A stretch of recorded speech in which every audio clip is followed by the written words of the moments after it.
السلام علیکم ورحمۃ اللہ۔ الحمد للہ رب العالمین، والصلاة والسلام علی امام الانبیاء والمرسلین، وعلی آلہ واصحابہ اجمعین۔ اما بعد فاعوذ باللہ من الشیطان الرجیم، بسم اللہ الرحمن الرحیم۔ قال النبی صلی اللہ علیہ وسلم: کل سبب ونسب ينقطع یوم القیامہ الا سببی ونسبی۔ صدق رسول اللہ صلی اللہ علیہ وسلم۔ محبت، عقیدت، الفت اور پیار سے درود پاک۔ صلاۃ والسلام علیک یا سیدی یا رسول اللہ، وعلی آلک واصحابک یا حبیب اللہ۔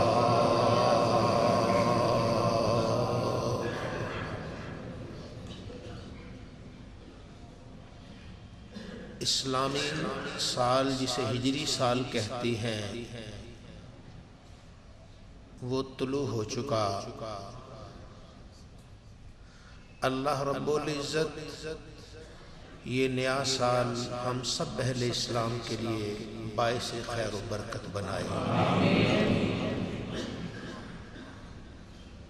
اللہ رب العزت کی بے نیازی ہے، اس کی قدرت ہے، یہ ہمارا سال ختم ہوتا ہے یا شروع ہوتا ہے قربانیوں کی داستان بیان کرتا ہے۔ شروع میں بقول بعض یکم محرم الحرام کو سیدنا فاروق اعظم رضی اللہ تعالیٰ عنہ کی شہادت ہوئی، اور 10 محرم کو خاندان نبی عربی صلی اللہ علیہ وآلہ وسلم نے کربلا کے میدان میں اپنی جانوں کا نذرانہ پیش کیا، اور سال کا جب اختتام آتا ہے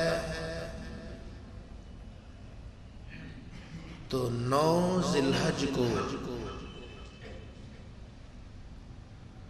اللہ رب العزت 10 ذی الحج کو اللہ رب العزت نے حضرت ابراہیم علیہ السلام کے بیٹے حضرت اسماعیل علیہ السلام کی قربانی کو قبول فرمایا 10 ذی الحج کو۔ اور پھر اسی ذی الحج کے آخر میں اسلام کے پہلے حافظوں میں، اسلام کے پہلے جانثاروں میں سیدنا عثمان غنی ذی النورین رضی اللہ تعالیٰ عنہ نے شہادت پائی۔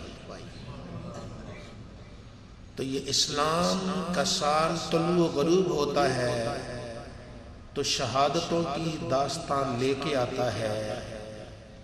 اللہ وحدہ لا شریک ہم سب کو نبی عربی صلی اللہ علیہ وآلہ وسلم سے والہانہ عقیدت و محبت عطا فرمائے۔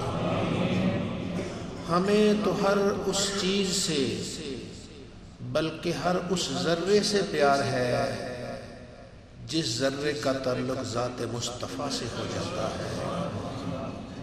اللہ رب العزت نے کائنات نے اپنا ایک ہی محبوب بنایا، پھر جو جو محبوب کے قدموں سے چمٹتا گیا وہ ہمارے سروں کا تاج بنتا گیا۔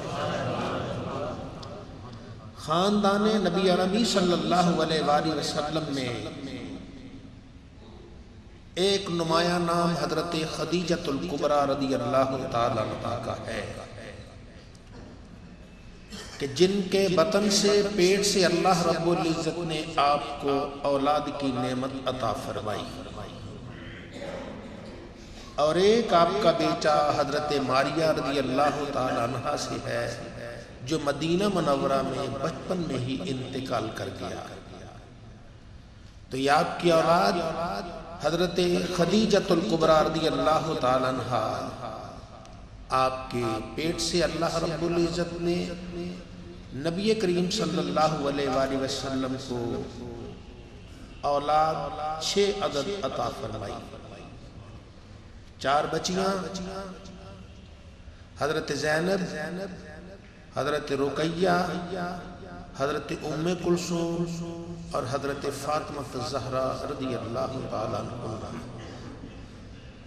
اور 2 بیٹے، بقول بعض 2 بیٹے اور بعض کے مطابق 4 بیٹے. ایک قاسم، سیدنا قاسم آپ کے بیٹے تھے، اور دوسرے بیٹے کا نام ہے سیدنا عبداللہ. ان کی کنیت ہے طیب اور طاہر. عبداللہ جو ہیں سرکار کے صاحبزادے، ان کی کنیت طیب اور طاہر ہے. بعض کا خیال ہے کہ طیب اور طاہر سرکار کے 2 الگ فرزند ہیں. آپ کے 4 بیٹے اور 4 بیٹیاں، تو بعض کہتے ہیں آپ کے 4 بیٹیاں اور 2 بیٹے. ایک بیٹے کا نام عبداللہ، طیب و طاہر ان کی کنیت ہے، ان کا لقب ہے. پیار سے ان کو پیارا، پاک، نورانی کہتے تھے. تو یہ اللہ تعالیٰ نے حضرت خدیجۃ الکبریٰ رضی اللہ تعالیٰ عنہ سے آپ کو یہ فرزند عطا فرمائے. تو حضرت خدیجہ رضی اللہ تعالیٰ عنہ کو یہ شرف ملا کہ خاندان مصطفیٰ میں، خاندان مصطفیٰ نبی کریم صلی اللہ علیہ وسلم کا خاندان آپ کے مقدر میں اللہ نے کر دیا. جو چیز تقدیر میں ہوتی ہے سبب بھی وہی بناتا ہے. حضرت ابو طالب جو آپ کے چچا تھے، نبی کریم صلی اللہ علیہ وآلہ وسلم کے وہ ظاہری طور پر کفیل تھے، ان کا خیال رکھتے تھے. آپ کا اپنے بچوں سے بڑھ کر خیال رکھنے والے تھے.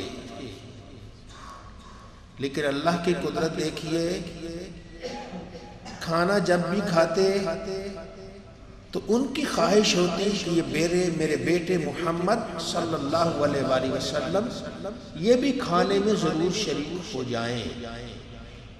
کسی نے کہا آپ کی اولاد زیادہ ہے، گھر میں کھانا تھوڑا ہوتا ہے، لقمہ 2 لقمے 4 لقمے آ گئے، اس سے زیادہ تو کھانے کو ملتا ہی نہیں. پھر آپ یہ کوشش کیوں کرتی ہیں کہ محمد صلی اللہ علیہ وآلہ وسلم بھی آپ کے کھانے میں ضرور شریک ہوں؟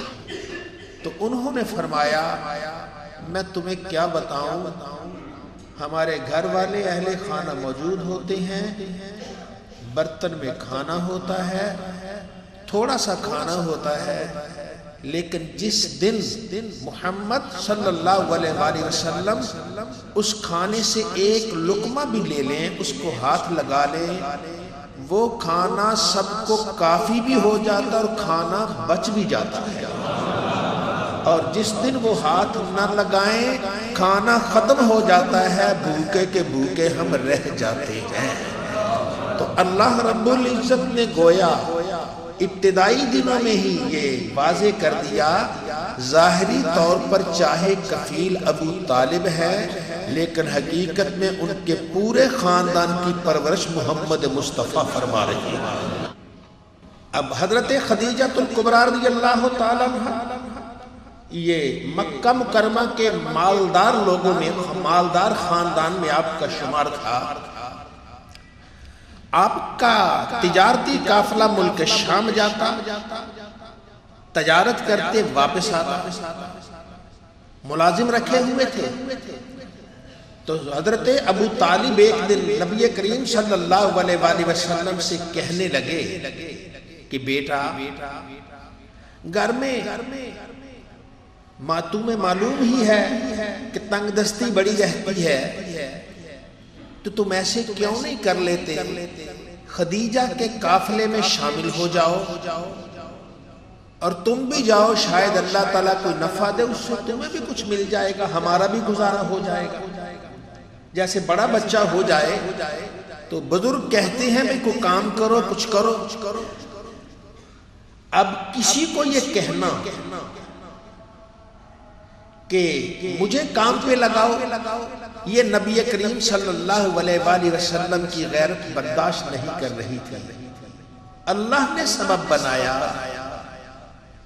کہ سیدہ خدیجہ رضی اللہ تعالیٰ عنہ نے خود پیغام بھیج دیا اور کہا میرا قافلہ شام جا رہا ہے، اگر اس قافلے کے ساتھ محمد صلی اللہ علیہ وسلم شامل ہو جائیں، جتنا نفع میں پہلے دیتی ہوں ان کو دگنا نفع دوں گی۔ حضرت ابو طالب نے سنا تو آپ کہنے لگے بیٹا یہ اللہ کی طرف سے رزق آیا ہے، اس کو ٹھکرانا نہ۔ فرمایا ٹھیک ہے، اب خود بخود پیشکش ہوگی تو میں چلتا ہوں۔ اب حضرت خدیجہ نے کیا دیکھا اللہ ہی بہتر جانتا ہے۔ انہوں نے اپنا ایک غلام ساتھ بھیجا کہ جاؤ، جو پہلے بھی کاروبار کرتا تھا، کہ جاؤ اس پورے قافلے کے پہلے بھی تمہیں نگرانی کرتے ہو، لیکن اب اس کے سربراہ میں نے محمد کو بنایا ہے، لیکن تم نے محمد صلی اللہ علیہ وآلہ وسلم کا خیال رکھنا ہے، کھانے پینے کا خیال رکھنا ہے۔ یہ پہلی مرتبہ ایسے جا رہے ہیں، انہیں کوئی تکلیف نہ آئے، تمہاری ذمہ داری ان کو خیال رکھنے کی ہے، ان کی دیکھ بھال کر کے مجھے اطلاع دے۔ اب وہ گئے، شام گئے، قافلہ گیا، واپس آیا تو اللہ کی قدرت جتنا پہلے نفع ہوتا تھا اس سے دگنا نفع ہو گیا، اور دگنا نفع ہوا تو حضرت خدیجہ الکبریٰ رضی اللہ تعالی عنہا آپ کو بتایا گیا کہ آپ کا قافلہ آ رہا۔ اب قافلہ آ رہا ہے تو کہنے لگی میں قافلہ دیکھوں تو صحیح، میرا اپنے مکان کی چھت پر چڑھ گئی، اپنے مکان کی چھت پہ چڑھی تو دیکھا قافلے کے آگے آگے حضرت محمد مصطفیٰ صلی اللہ علیہ وآلہ وسلم ہیں، قافلہ پیچھے آ رہا ہے اور آپ پر دو فرشتے سایہ کیے ہوئے ہیں، دھوپ سے بچا رہے۔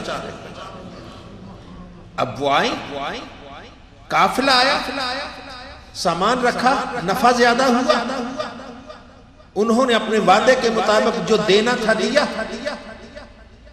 اپنے غلام سے کہتے ہیں مجھے بتاؤ تم نے قافلے میں کیا دیکھا، اس دفعہ کوئی نئی بات ہوئی؟ کہنے لگے میں تمہیں کیا بتاؤں، تم نے اس دفعہ کسے چنا ہے